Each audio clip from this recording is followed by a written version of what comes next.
Now today we will discuss example 4.1. A straight wire of mass 200 gram and length 1.5 meter carries a current of 2 ampere. It is suspended in mid-air by the uniform horizontal magnetic field. So current carrying wire is suspended in a uniform horizontal magnetic field B, which is shown in this figure. What is the magnitude of the magnetic field? Now see, whenever the current carrying conductor is placed in the magnetic field, then first of all the magnetic force which acts on this current carrying conductor, and that magnetic force is given by F is equal to IL cross B.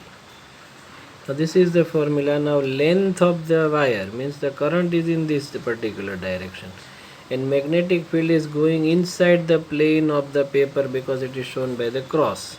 Okay, so both are perpendicular, so the magnetic force which acts F is equal to ILB sine 90, and sine 90 is 1, so this magnetic force is only magnitude, that is ILB.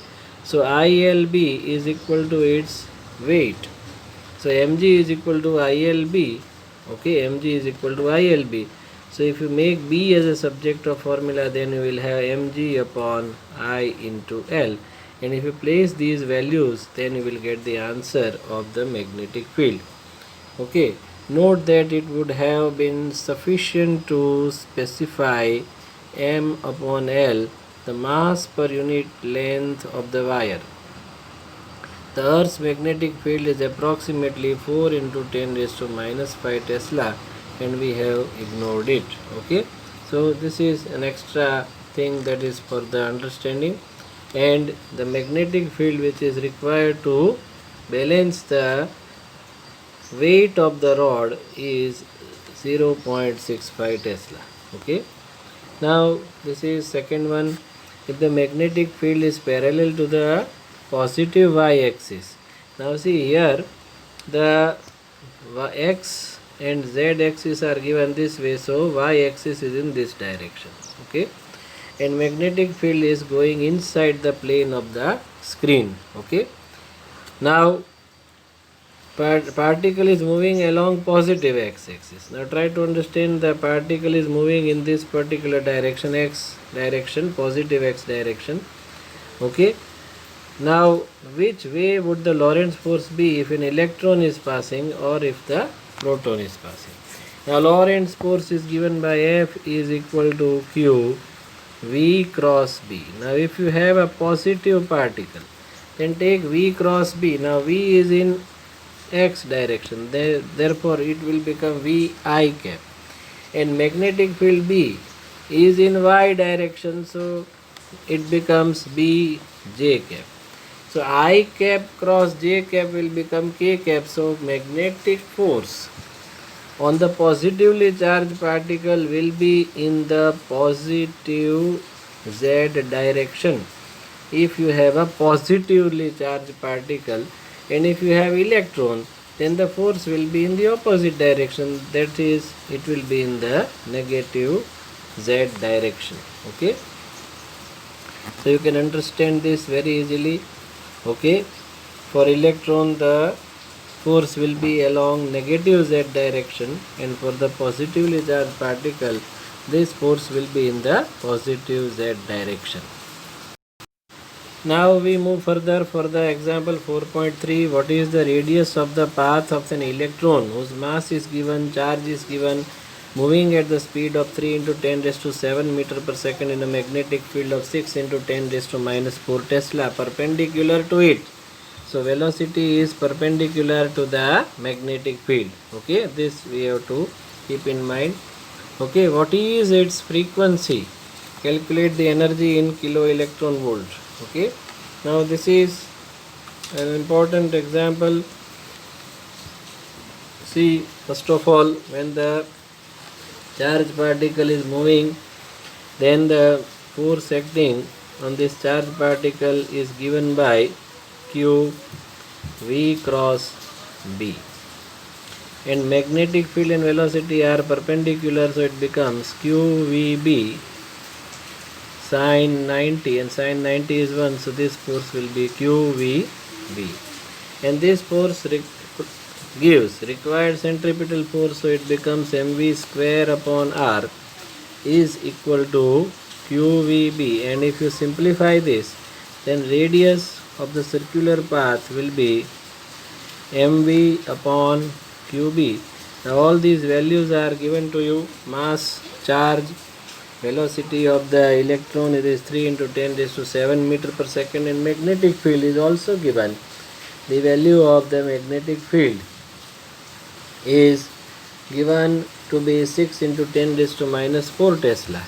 Okay, so all these values you substitute and get the answer of the radius. It will be about 26 centimeter.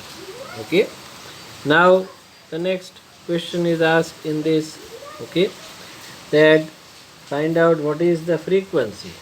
Now as you know that if R is equal to mv upon qb, and if you take v is equal to r omega, and omega is 2 pi nu, so r into 2 pi nu you can write. So instead of v we can write r into 2 pi nu. So this r, our equation 1, will become r is equal to m into 2 pi nu into r upon q into b.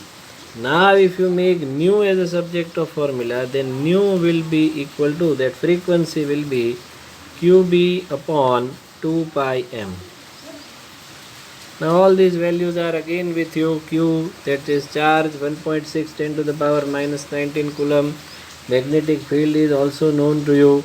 It is 6 into 10 raised to minus 4 Tesla. Mass of electron is also known to you, 9 into 10 raised to minus 31, 2 pi, everything you substitute, and you will get the answer for the frequency to be 2 megahertz. Okay, 2 into 10 raised to 6 hertz. Okay, so nu you will get that nu will be equal to 2 into 10 raised to 6 hertz.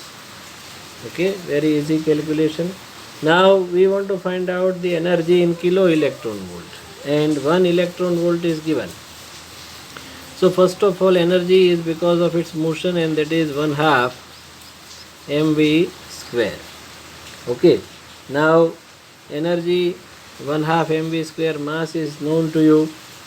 The speed is also known to you. It is 3 into 10 raised to 7, so you can easily find 1 by 2. Mass is 9 into 10 raised to minus 31 kg, and the speed is given to us. It is 3 into 10 raised to 7, so square of it will become 9 into 10 raised to 14.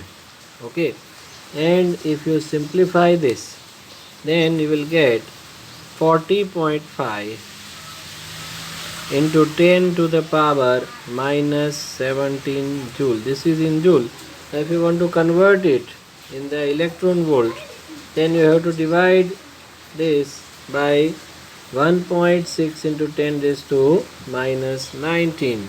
Okay, so if you want to convert this, because 1 electron volt is 1.6 into 10 raised to minus 19 joule, so we have to divide this by 1.6 into 10 to the power minus 19. So you will get the answer in electron volt, and then you shift the points, so you will get the answer in kilo electron volt. Okay, now example number 4.4. okay, now this 4.4 is also similar to the one which we have already calculated. You can easily solve this 4.4. okay, the cyclotron oscillator frequency is 10 megahertz. So frequency of cyclotron oscillator is given 10 megahertz. What should be the operating magnetic field for accelerating proton? Radius of the D is 60 centimeter. What is the kinetic energy in mega electron volt or million electron volt of the proton beam produced by accelerator? Charge of proton is given, mass of proton is given, MP 1.67 10 raised to minus 27 kg, and 1 mega electron volt is 1.6 into 10 to the power minus 13. Okay, this we have to keep in mind. So easily you can calculate this sum also, as the magnetic force which we have already written in the previous numerical or rather example, QVB, because velocity and magnetic field are perpendicular, QVB sin 90, because it is force F is equal to QV cross B, and QVB sin theta, theta is 90, so it becomes QVB, and that is equal to the required centripetal force mv square upon r. So now if you make B as a subject of formula, then you will have this V will be cancelled out, it becomes mv upon Q into R. Now V is equal to R omega, and omega is 2 pi nu. So we can write M into V means R omega upon this Q into R. Q into R. So here omega is 2 pi nu. So it becomes M into R into 2 pi nu upon Q into R. So this R will be cancelled out. You will have 2 pi nu M. 2 pi nu M upon Q. So B is equal to 2 pi nu M upon Q. Substitute these values and you will get the answer. Okay. Nu is given 10 megahertz. So it becomes 10 into 10 raised to 6. Okay. Mass is given, so all these values are known to you. Charge of the proton is given, is 1.6 10 to the power minus 19. Okay, by substituting this you will get 0.66 Tesla. Okay, now we want to find out that when the proton is coming out from this D, then what is its final velocity and its energy. So whenever it is coming out from the D, its final velocity according to our formula V is equal to R omega, and radius of the D is given, it is 0.6 into the value, that is 2 pi nu. Now nu is given 2 into 3.14 if you do. Okay, then simple calculation it is, and the final velocity of this, because this value of nu is known to you, it is 10 megahertz, or we can write 10 raised to 7 also. 10 into 10 raised to 6 becomes 10 raised to 7. So it becomes 0.6 into 2 into 3.14 into 10 raised to 7. So if you simplify this, then you will have 3.78 into 10 raised to 7 meter per second. So final energy you can easily now calculate, that is energy due to motion, that is kinetic energy 1/2 mv square. Okay, this value of speed is with you, mass is given, then you can easily find this value, and you can convert this into mega electron volt. This energy which you are getting here, that answer will be in joule. Now if you divide this answer by 1.6 into 10 to the power minus 13, then the answer which you will get, that will be in mega electron volt. Okay, so very easy calculation, patiently you do it. Now example number 4.5, line element, rather current element is given, that is delta L is delta x I cap. So the current element is here on the x axis, it is placed at the origin and carries a large current. This is having 10 ampere current. Okay, now try to understand this. Okay, we can find this very easily. What is the magnetic field on the y axis at a distance of 0.5 meter? So this distance is 0.5 meter. Okay, now see, our formula for the magnetic field produced by the current carrying conductor is given by that value of magnetic field, say dB, small amount of magnetic field which is produced is given by, first of all, vector representation we can write, and that vector representation is dB is equal to I dl cross r upon r cube, and my constant is here, that is mu 0 upon 4 pi.